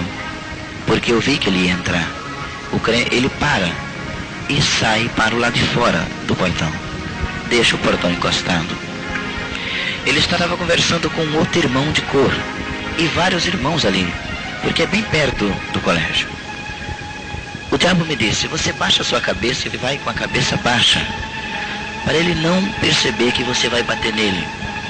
Mas quando você se aproximar dele, dê um pulo nele e bate. Você, cada vez que tocar o pé esquerdo no chão, invoca um dos guias da esquerda. Quando tocar o direito, um dos guias da direita. Eu falei, está certo. E assim eu fiz. Mas quando eu cheguei cerca de 5 metros daquele irmão, ele desconfiou. E o Espírito de Deus o avisou. E ele disse, Jesus, me cobre com teu sangue. Eu sabia que os crentes tinham uma arma, a qual eu tinha que respeitar, porque mãe menininha me disse isso. Eu dou um pulo em direção àquele crente e levo a minha mão para pegar no pescoço dele. Eu abro meus olhos porque errei o meu braço. Meu braço passou vazio. Quando eu abri os olhos novamente, eu estava em cima daquele crente, cerca de 1 metro. Ele gritou novamente, teu sangue tem poder, Jesus. Fração de segundo, aquele homem se transforma em uma tremenda bola de fogo. Eu brequei dentro daquela bola de fogo. Dei um salto para trás e levei uma tremenda pancada em minha cabeça. Desceu 2 riscos brancos do céu numa tremenda velocidade que eu não sei explicar para os irmãos. Levei aquela pancada na cabeça e caí. Eu caí de bruço. E quando eu caí de bruço, eu virei de barriga para cima, tentando pegar minha arma. Eu vi que os demônios que foram comigo, todos correram. E de trás daquele crente saiu milhares e milhares de seres de branco. Todos vestidos de branco e correram atrás daqueles demônios. E eu fiquei sozinho ali. E eu gritei, volta, vem cá, me ajude. Mas eles não voltaram. Uns seres de branco muito velozes. Eu vi os riscos. Sabia que era parecendo uma pessoa muito rápida. Voava rapidamente de um lado, de uma extremidade para a outra, em volta daquela bola de fogo. E de repente aquele irmão se transforma nele novamente. E ele fala, amigo, o que está acontecendo contigo? Quem é você? E eu disse para ele, o crente, o que eu tenho que fazer para ser igual ao Senhor? Alguém te defendeu. E esse alguém tem mais poder do que eu. O que eu preciso fazer para ser igual ao Senhor? Aquele crente agora começa a chorar e me diz, é só você aceitar Jesus como seu Salvador. A única coisa que você tem que fazer é aceitar a Jesus. Eu disse, eu quero. Vários irmãos ali, dando glórias a Deus, vários irmãos ali chegaram naquele momento. Alguém foi correndo, chamaram o pastor. Me levaram para a área da casa daquele irmão. E ao chegar ali, eles fizeram uma oração. Aquele irmão levou a mão sobre minha cabeça e disse, Jesus, pelo poder do seu sangue liberta essa vida. Quando ele disse isso, todas as guias se arrancaram, quebraram, voaram de cima de mim. Os anéis que eu tinha no dedo, todos saíram. As correntes em minha perna esquerda, todas saíram. Todas as guias quebraram. O símbolo da minha roupa que eu tinha de Oxóssi arrancou. Ele pega em meu braço e me levanta daquela oração. Eu agora era outro homem. Eu andava para lá e para cá na área daquele irmão e dizia, olha, eu estou diferente, eu parece que eu estou leve. Foi tirado em cima de mim um peso. E ele me dizia, Jesus te libertou, irmão. Você agora é liberto pelo sangue de Jesus. Esqueci que naquela noite tinha que fazer um trabalho contra minha esposa. Eu esqueci disso. Fiquei até perto das 2 horas da manhã, eles me falando de Jesus, me ensinando hinos de louvores. Agora, vamos. Eu disse, vamos. Mas e quando nós chegar em casa? O diabo vai pegar o Jorge, vai quebrar tudo lá. O que vai acontecer lá? O irmão Geraldo disse, não vai acontecer nada com ele, porque eu vou ensinar uma arma. O diabo não vai mais te pegar. É só, irmão Jorge, você gritar pelo sangue de Jesus, e o diabo não te toca mais. Eu fui embora para casa cantando um corinho que ele me ensinou naquela noite. O sangue de Jesus me lavou e me lavou. Eu cheguei em casa, irmãos. Eu coloquei a chave na porta para abrir. Deu-se um estouro. Quebrou todos os vidros. Fiquei coberto de caco de vidro, eu e a minha esposa. Eu dei um grito na hora e disse, Jesus, o crente falou que no teu sangue tem poder. Era a arma que ele tinha me ensinado. Não levei nem um arranhão, nem eu, nem minha esposa e nem minha filha. Eu falei, Lia, você se cortou? Ela falou, não. Gislaine, você se cortou? Ela falou, não, pai, não me cortei. Eu disse, Lia, você sabe que eu estou começando a acreditar no Jesus dos crentes. Parece que ele tem poder mesmo. Nisso, entramos para dentro. Ela pegou uma vassoura para varrer os cacos de vidros. Quando eu escutei, descendo, vindo de direção à piscina, um barulho como um casco de um animal. Eu sabia, a Baluaê vinha chegando. A Baluaê vinha chegando, eu sabia disso. Minha esposa falou, e agora? eu tirei a cabeça para o lado de fora da armação da porta, já sem vidro, e disse: Abaluaê, o crente falou que no sangue de Jesus dele tem poder. Eu vi quando o demônio parou, me deu uma coragem, eu saltei para o lado de fora e gritei: e tem poder mesmo o sangue do Jesus dos crentes.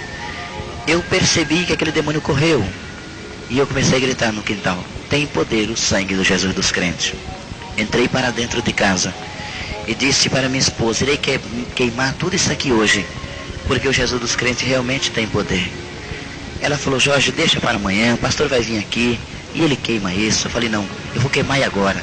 Eu quero ser uma pessoa normal, eu quero ser uma pessoa igual aquele crente, então eu vou queimar agora. Ela falou: bom, você que sabe. Levei todas aquelas imundícies para o quintal, peguei um vidro de álcool, salpiquei em cima daquelas imagens. Quando eu fui tocar fogo, irmãos, a minha esposa deu um grito e me abraçou. Eu olhei para aquele monte de imagem, e atrás vimos milhares e milhares de demônios, todos eles nus da cintura para cima. E ele me disse, os 3 que eu trabalhava: meu lugar é lá dentro, leva eu tudo para lá, senão eu te destruo. Quando ele disse isso, eu tinha trabalhado com eles 23 anos, eu sabia do poderio satânico deles. Então eu comecei a sentir o medo. A minha esposa deu um grito: Jorge! Quando ela gritou, eu olhei para ela. Ela disse: olha para trás. Que eu olhei, irmãos. Eu vi milhares e milhares de seres de branco, todos eles com as roupas bem branquinhas, todos eles uma faixa azul na frente. Que coisa linda! Aonde deveria ter umas casas, um prédio, não tinha. Que coisa linda! Deve ser um amigo do Jesus dos crentes. Assim eu dizia para minha esposa. Nisso, irmãos, eu ouvi a minha esposa deu um outro grito. Eu disse: Jorge! Eu olho para o meu lado esquerdo, menos de 1 metro de mim e da minha esposa, tinha um varão, a roupa semelhante ao sol. Eu olhei, minhas vistas se encheram de lágrimas, minhas pernas desapareceram e eu ajoelhei. A minha esposa também se ajoelhou. As pedras, as terras ali, os sanitos, tudo se transformou numa mina de ouro. Tudo ali era uma mina de ouro. Eu pensei: eu quero ver o rosto desse homem. Deve ser o Jesus dos crentes. Levantei o meu olhar com muita dificuldade. A roupa daquele homem era como se fosse uma escama de peixe. De repente eu vejo uma parte lisa com um letreiro. Nunca vou esquecer na minha vida. Dizia assim, umas letras fáceis de ler: Senhor dos Exércitos. Dos Exércitos. Eu escutei a mesma frase da porta da escola, que me disse: agora tu és meu, queima no meu nome. Eu gritei para aqueles demônios e disse: olha, demônios, no nome dele, Senhor dos Exércitos, que eu vou queimar. Toquei fogo naquele monte de imagem. Dava cada estalo, voava a imagem de 1 metro de altura. Eu continuei ali, cerca de 15 minutos, ou um pouco mais. De repente a minha filha, que já estava deitada, gritou: pai, entra aqui. Eu, antes de entrar, eu percebi que aqueles seres de branco voaram em direção àqueles demônios. E teve ali uma tremenda guerra no fundo da nossa casa. Quando eu vi aquela guerra, eu vi que os demônios começaram a perder, que eles começaram a se recuar. Eu entro no quarto da minha filha disse: pai, ela estava em pé em cima da cama, ela disse: pai, tem um homem de branco perto do guarda-roupa. Eu apaguei a luz e realmente tinha um homem de branco. Eu disse: filha, é o Jesus dos crentes que está cuidando de nós. Nós agora pertencemos a ele. Pode dormir, não tem nenhum problema. Ela estava cansada e deitou. Eu saí para fora e encontrei minha esposa entrando. Ela me disse: Jorge, o homem da roupa de fogo está lá ainda. Eu cheguei, ele não estava mais no chão, irmão. Já estava bastante alto, por cima de umas casas, bastante alto. E já estava menor.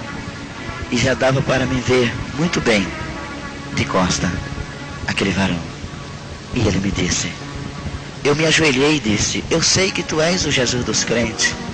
Eu vou ficar com um monte de problema. Eu vou ficar com problema com a polícia, problema com a ação espírita. O que eu vou fazer? E ele me disse, eu agora cuido de você. Disse a minha paz. Naquela noite deitei e me adormeci. Naquela noite deitei e adormeci. Dormi como nunca tinha dormido antes. Acordei pelo meu filho de santo.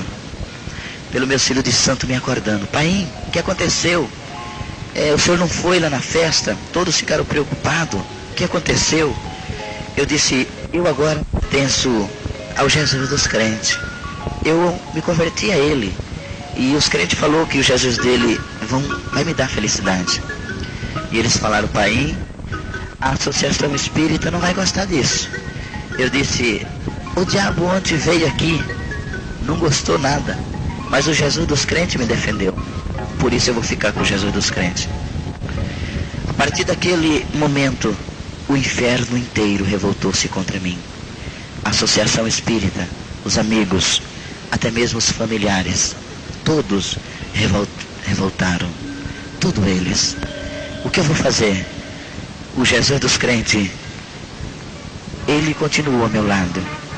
Daquele dia para cá, os carros foram roubados. Os carros foram roubados. Todos os carros roubados da garagem. Minhas contas bloqueadas. Minhas contas bloqueadas.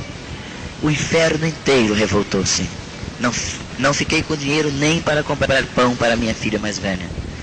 Mas fiquei com Jesus dos crentes como meu amigo. Ele me deu felicidade. Me deu, 4 meses depois, uma casa linda. Está lá em Campinas ainda. Me deu um carro para eu sair por aí falando do seu amor. Me deu mais uma filha linda e escreveu o meu nome no livro da vida. Por isso, eu quero vos dizer, aos irmãos que me ouvem, o diabo não consegue tocar no crente. Ele respeita os crentes, porque o sangue de Jesus nos garante a vitória.